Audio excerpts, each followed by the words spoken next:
70 à 80% de la population adulte ont souffert, souffrent ou souffriront d'une douleur lombaire à un moment ou un autre de leur vie.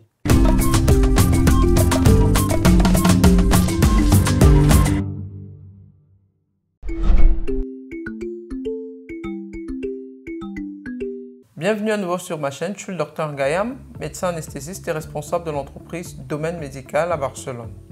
Aujourd'hui, nous allons parler de la douleur lombaire, vu que nous vivons une vie de plus en plus sédentaire, nous avons des habitudes alimentaires qui provoquent en nous des changements et surtout des prises de poids qui peuvent nous provoquer des douleurs au niveau de la zone lombaire. Pour cela, nous avons fait recours à un médecin hautement expérimenté dans le domaine afin qu'il puisse nous dire quels sont les signes cliniques et surtout comment prévenir ces douleurs. Bonjour, bienvenue et merci d'avoir accepté notre invitation. Pour ceux et celles qui ne te connaissent pas, pourrais-tu te présenter? Oui, bien sûr. Mon nom est Jean-Louis Claff. Je suis de mère paraguayenne et père français. J'ai fait la spécialité d'anesthésiologie ici à Barcelone et après j'ai fait la formation en douleur chronique et maintenant je suis expert au traitement de la douleur chronique. Parmi autant de spécialités, comme je pose à tous les invités qui viennent ici, pourquoi l'anesthésiologie? En fait, l'anesthésiologie, ce n'était pas ma première option. D'accord. Parmi les étudiants de médecine et pour les gens, c'est pas très connu l'anesthésiologie. Moi, je l'ai connu grâce à un ami. Quand j'étais déjà ici, en étudiant pour l'examen, pour faire la spécialisation, j'ai eu un ami qui m'a parlé de l'anesthésiologie et m'a apporté même dans une salle d'opération pour voir un peu le champ d'action. Donc, après, j'ai vu que dans l'anesthésiologie, il y a beaucoup de champs d'action. On peut être dans une salle d'opération, on peut faire le traitement d'un patient critique et aussi on peut être dans une salle de consultation, par exemple dans la douleur chronique. C'est mon champ d'action plus expérimenté. D'accord, super.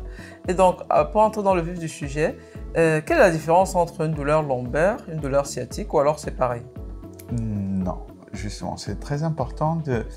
La douleur lombaire ou lombalgie, c'est une douleur qui se localise dans le bas dos et qui reste dans cette région, d'accord? Elle peut irradier vers les côtés ou vers le haut, mais normalement, elle reste là. Dans les personnes âgées, normalement, l'arthrose, c'est la principale cause de lombalgie. Dans les personnes plus jeunes, normalement, c'est plus les contractures musculaires. Après, la douleur sciatique, c'est une douleur qui naît d'une compression du nerf sciatique. Les symptômes d'une douleur sciatique, c'est surtout une douleur qui naît au bas dos, mais qui irradie vers les fesses, les cuisses, les jambes et même prenant les orteils. D'accord. Et normalement, c'est seulement d'un côté, mais il y a quand même des gens qui ont des deux côtés. Des deux côtés, d'accord. Donc, c'est une douleur en fait qui suit un peu le trajet du nerf sciatique. Et quelles sont les principales causes? Qu'est-ce qui sont responsables? Tu as dit tantôt que, par exemple, des personnes âgées, on va parler d'arthrose, mais il y a des patients de 30 ans, 40 ans qui ont des problèmes de dos et de nerfs sciatiques. Quelles sont les causes? Oui. La cause principale de la douleur sciatique, c'est l'hernie discale. D'accord. Il faut comprendre que les problèmes des lombaires, c'est des problèmes mécaniques. Donc, la colonne vertébrale, elle est composée de l'os, des vertèbres et des disques intervertébraux qui travaillent un peu comme des amortisseurs dans la colonne vertébrale. Donc, cet amortisseur, quelquefois, il peut se casser, surtout l'enveloppe qui contourne le disque, elle peut se casser. Et le noyau peut sortir et comprimer un nerf qui est juste derrière de la colonne vertébrale. Donc ça, c'est l'hernie discale. Mais aussi, il y a d'autres problèmes qui peuvent donner la douleur sciatique. Par exemple, la contracture d'un muscle, le muscle piriforme qui est sous les fesses, d'accord, et qui est en étroite relation avec le nerf sciatique. Donc une contraction de ce muscle, en fait, appuie un peu plus le nerf et ça peut créer cette douleur. C'est ça. D'accord. Pas nécessairement. Surtout dans les personnes jeunes. Surtout sur les personnes plus jeunes. D'accord. Et donc, quels sont les signes ou alors quels sont les facteurs qui puissent attirer notre attention et dire, oups, ici, il faut que j'aille voir peut-être le médecin, peut-être c'est un peu plus sérieux ou... Oui. Normalement, on sait que ces problèmes de lombalgie et de douleurs sciatiques sont très fréquents dans la population. Mais il y a des problèmes bon, des symptômes surtout, qui doivent être un peu d'alarme, qu'il faut contacter un médecin. Par exemple, un trouble de sensibilité dans la jambe, d'accord? Ou un trouble de motricité, si on ne peut pas bouger la jambe, ou il y a un déficit pour bouger le pied. Donc ça, c'est un problème qu'on doit déjà penser à consulter un médecin. Aussi, quand les médicaments antalgiques ne fonctionnent pas. Si on ne peut pas améliorer la douleur avec des simples médicaments antalgiques aussi, c'est peut-être un moment de faire des épreuves complémentaires. D'accord, ok. Et donc, quels sont les facteurs de risque qui augmentent la probabilité d'avoir une douleur lombaire ou une douleur sciatique? Ben, comme on disait tout à l'heure, c'est des problèmes mécaniques. Donc, tout ce qui va faire... un peu. Oui, c'est ça. Par exemple, une des principales causes, c'est le surpoids. D'accord. Donc, le surpoids, le sédentarisme, la faiblesse de la musculature abdominale et paravertébrale sont beaucoup de causes qui augmentent la vitesse de la dégénération de la colonne. Aussi, le lieu de travail, il faut être, par exemple, les personnes qui lèvent beaucoup de poids ou les personnes qui sont assises pendant longtemps, ça, c'est des facteurs de risque aussi pour lombalgie. D'accord. Et tu as parlé de surpoids, donc je comprends qu'il y a une corrélation directe entre le surpoids, l'obésité et la douleur lombaire et sciatique. Oui, tout à fait. En fait, on avait eu dans des études que les personnes avec surpoids ont un 40% plus de chances d'avoir une lombalgie dans sa vie.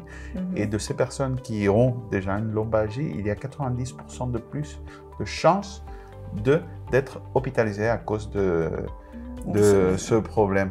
Donc, on conseille surtout à toutes les personnes qui ont une lombalgie ou une douleur sciatique de perdre du poids. Et normalement, ça améliore beaucoup les problèmes de lombaire. Ok, ça vient un peu répondre un peu à la question suivante. J'allais dire, qu'est-ce qu'il faut faire pour prévenir ces douleurs lombaires-là? À part la perte de poids, est-ce qu'il y a d'autres gestes ou mécanismes qu'on peut mettre en place pour essayer de prévenir cela? Normalement, on parlait aussi du lieu de travail, d'accord? Les personnes qui travaillent assises pendant longtemps, un conducteur de camion, une personne qui travaille dans un bureau, normalement, elles peuvent passer 8 heures assises dans une position. Donc, il y a des conseils ergonomiques, par exemple, si on travaille dans un bureau, avoir une chaise giratoire, d'accord? Pour ne pas faire des torsions de la colonne. Aussi, il est recommandé que ces personnes se lèvent toutes les heures, elles puissent se lever et marcher quelques pas pour ne pas rester tout le temps assises. Et un autre conseil qu'on donne aux personnes, c'est de mettre un coussin derrière le bas dos pour maintenir la colonne dans une position, une courbature plus physiologique, c'est ça. Pour les personnes qui lèvent beaucoup de poids dans le travail, il est recommandé surtout d'utiliser plusieurs groupes musculaires. Ce n'est pas seulement en flexionnant le tronc qu'on peut lever quelque chose, mais il y a le deadlift qu'on dit en anglais. C'est de flexionner surtout les genoux et de travailler aussi avec le quadriceps, avec les ischios et d'utiliser beaucoup de groupes musculaires pour faire une charge. D'accord. Et faire de l'exercice physique, je suppose. Et faire de l'exercice, bien sûr. Il faut surtout renforcer la musculature abdominale et paravertébrale pour avoir une bonne puissance de la colonne. Ouais, super. Ok. Et ça, c'est surtout quand on est en activité dans la journée. Évidemment, quand arrive le soir, au moment de dormir, on est encore en position de sédentarisme, parce qu'il faut dormir de toute façon. Est-ce qu'il y a des positions qui favorisent plus la douleur, ou alors comment est-ce qu'on devrait dormir pour prévenir ces douleurs-là? Il y a surtout une position qui est déconseillée, c'est dormir sur le ventre. D'accord. Surtout pour la cervicale, on tord beaucoup la cervicale. mais normalement, on est déconseillé pour les personnes qui ont des problèmes lombaires. Maintenant, si on dort sur le côté, on met un coussin entre les genoux, d'accord, pour que la hanche ne tombe pas.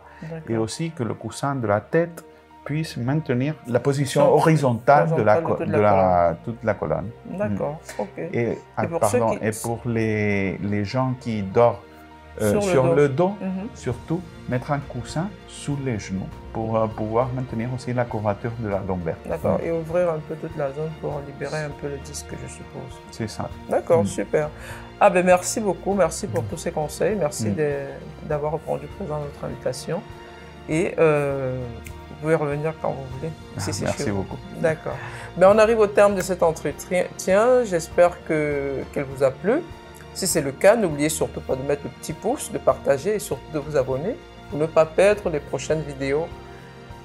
Je vous petit rappel, le docteur Clavet nous reviendra dans une deuxième partie pour nous parler de comment est-ce qu'on fait le diagnostic d'une hernie discale ou alors d'un problème de nerf sciatique et surtout comment est-ce qu'on fait le traitement. Je crois que ce sera une interview aussi très intéressante, donc surtout abonnez-vous pour ne pas manquer toutes ces informations. Je vous souhaite une très longue vie, en bonne santé et à la prochaine.